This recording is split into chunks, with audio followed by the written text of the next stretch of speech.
परिवहन समझोगे कौन सा चैप्टर है? तीसरा चैप्टर है 10 क्लास का ही ना, परिवहन।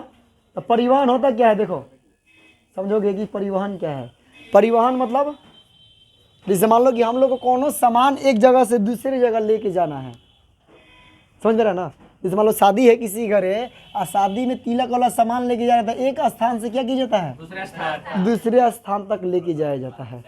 तो ये हो गया अपना सामाजिक काम यानी सामाजिक परिवहन। लेकिन हम लोग को क्या पढ़ना है, परिवहन जो पौधा में होगा वो परिवहन, जो जीव जंतु यानी कि जो मनुष्य में होगा उस परिवहन के बारे में पढ़ना है। जैसे हम लोग सांस ले रहे हैं तो हवा ले लिया ना बाहर से वायु, तो जो ऑक्सीजन ले लिया तब शरीर में परिवहन करेगा, यानी शरीर में एक जगह से दूसरी जगह जाएगा। तो जो वायु को पहुंचाने वाला है, जैसे खाना खा लिया है तो खाना को एक जगह से दूसरी जगह पहुंचाएगा ना, पूरा प्रक्रिया करेगा। तो इसको एक जगह से दूसरी जगह लेके जाने वाले तंत्र को क्या बोला जाएगा, परिवहन तंत्र बोला जाएगा ना। और जो चीज़ लेके जाएगा ढोएगा वही क्या है, परिवहन है।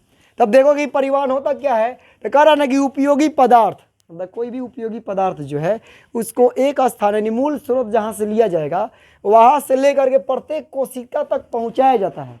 क्या कहा जाता है, कोशिका तक पहुँचाया जाएगा उपयोगी पदार्थ।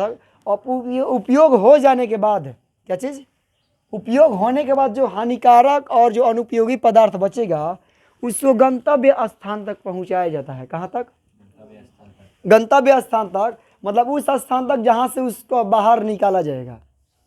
अरे समझ में ना, जैसे मतलब कि कोई गाड़ी लेके ढो रहा है, तिलक के सामान लेके गया तो लेके जाए तक जहाँ से निकल स्टार्ट किया जाएगा, जहाँ से तिलक चला है उसको ले जाकर कहाँ पहुँचाना होता है, जहाँ तिलक चढ़ेगा उस स्थान तक ले जाके पहुँचाओगे। और गंतव्य स्थान पहुँच जाएगा ना, गाड़िए पर तिलक चढ़ जाएगा, सामान उतारोगे गाड़ी से तब। तो उसी प्रकार जो कोशिका है अनुपयोगी पदार्थ को क्या किया जाएगा, गंतव्य स्थान तक पहुँचाया जाएगा और उसके बाद उसको बाहर निकाल दिया जाता है। नहीं निकाल दिया जाता, पानी पी लिया, पानी पीने के बाद पानी का उपयोग शरीर कर लिया और जो बेकार पानी बच जाता है उसको फिर बाहर नहीं निकाल दिया जाता है, सब कोई निकालता है। तो वही क्या है, हमारा परिवहन है। इस समझ में है ना परिवहन। तो अब हम लोग को पढ़ना है किस में परिवहन, कि पौधों में परिवहन होता क्या है। पौधों में परिवहन तो कह रहा है कि पौधा तो पहले कैसन कैसन पौधा होता है, सभी पौधा सेम होता है, एक ही संरचना के होता है, नहीं होता है, बनावट अलग होता है। एक होता है एक कोशिकीय पौधा, कौन सा, एक कोशिकीय पौधा। तो एक कोशिकीय पौधा और दूसरा होता है बहुकोशिकीय पौधा। तो एक कोशिकीय पौधा में क्लेमाइडोमोनास या यूग्लिना है, या एक कोशिका से थोड़ा सा और बढ़ जा सकते हो जो सरल बहुकोशिकीय हो, क्या होगा, बहुकोशिकीय होगा लेकिन आसान वाला संरचना होगा, तो सरल बहुकोशिकीय।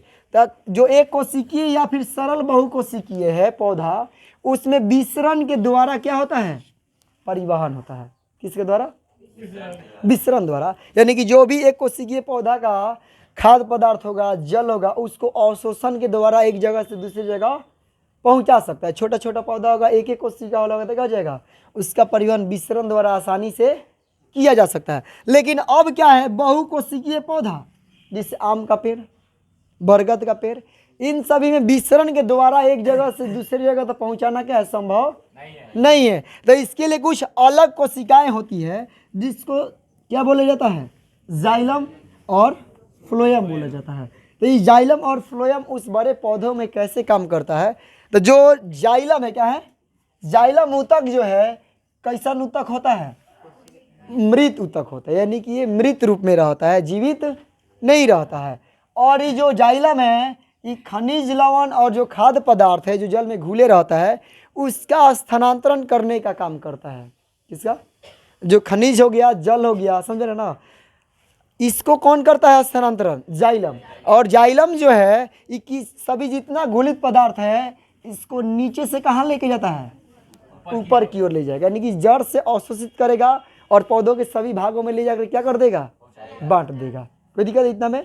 तो अब देखो दूसरा जो है हमारा फ्लोएम, ये फ्लोएम का काम क्या है, तो फ्लोएम के क्या काम है, फ्लोएम जो है जीवित कोशिका है या मृत कोशिका है, फ्लोएम जो है जीवित कोशिका है। और ये जो खाद्य पदार्थ है, जो भोजन वाला काम है, उसका स्थानांतरण करता है, समझ रहे ना। यानी कि पौधों को जीवित रखने के लिए जो जो खाद्य पदार्थ का जरूरत होता है उसका स्थानांतरण करता है। और ये जो खाद्य पदार्थ का स्थानांतरण करता है ये किस प्रकार से करता है, ऊपर भी लेके जाता है नीचे से, और फिर ऊपर से नीचे भी लेके आता है। कोई दिक्कत है इसमें? यानी फ्लोएम का काम क्या है कि जो भी खाद्य पदार्थ है उसको क्या करता है, ऊपर से नीचे और नीचे से ऊपर करने का काम किसका है, फ्लोएम का है। तो कोई भी पौधा में किस प्रकार से होता है ये पता चल गया ना, जाइलम द्वारा और फ्लोएम द्वारा। जो जाइलम है केवल नीचे से ऊपर पहुंचाने का काम करता है, और जो फ्लोएम है ऊपर नीचे दोनों तरफ ले जाने ले आने का काम करता है। इतना समझ में है? अब देखोगे आगे। चलो, अब क्या चीज परिवहन है कि पौधों में पदार्थ का परिवहन। समझ में आएगा ना कि पौधों में जो पदार्थ होगा, जो भी खनिज लवण जल खाद्य पदार्थ, समझ में आएगा ना। अगर पौधा में तो यही 3 को चीज ढोया जा सकता है। शादी वाला मीटर मतलब ढेरे कर सकता है, मांग कर सकता है। इसमें इसको दहेज लेना है नहीं, इसको 3 को चीज चाहिए। कौन कौन चीज? खनिज चाहिए, जल चाहिए और खाद्य पदार्थ चाहिए जिंदा रहने के लिए।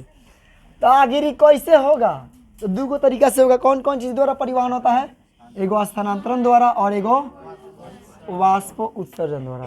तो स्थानांतरण आखिर कौन चीज का होगा पौधा में? यही 3 को पदार्थ होगा। तो ये क्या करता है, घुलित जो पदार्थ होता है इसका स्थानांतरण किया जाता है एक अंग से दूसरे अंग तक। जो जड़ द्वारा जो भी अवशोषित किया जाएगा, मिट्टी से कुछ कैल्शियम फास्फोरस लिया जाएगा, जल लिया जाएगा ना, तो उसका स्थानांतरण कैसे होता है? एक अंग से दूसरे अंग तक पहुंचाया जाएगा, है ना। मतलब कि जल जो जड़ से लेगा, शाखा तना पत्ता फूल पौधा तक जितना है उसमें पत्ती तक पहुंचाने का काम कैसे होगा? वह स्थानांतरण विधि द्वारा। कौन सी के द्वारा? स्थानांतरण द्वारा। अब आखिर वाष्प जो उत्सर्जन है इसका क्या काम होता है इसमें? तो ये वाष्प उत्सर्जन है, ये कैसे ग्रहण करता है? जल को। तो जो जल है, जल आखिर जाता कौन चीज से है? जड़ द्वारा। यानी कि वाष्प उत्सर्जन उसकी विधि द्वारा क्या होगा? जड़ से जल को अवशोषित करेगा, और अवशोषित करेगा तो पूरा जितना जल ग्रहण करेगा उसका मात्र 10% क्या करता है? यूज करता है। यानी कि उसका उपयोग मात्र 10% करता है, और बाकी 90% को क्या कर देता है? बाहर निकाल के फेंक देता है। काम खत्म। ऐसा समझ में ना। जैसे हम लोग हैं कि 10 लीटर पानी पी लिया है कोनो, तो उसको 1 लीटर भी निकालना क्या हो जाता है?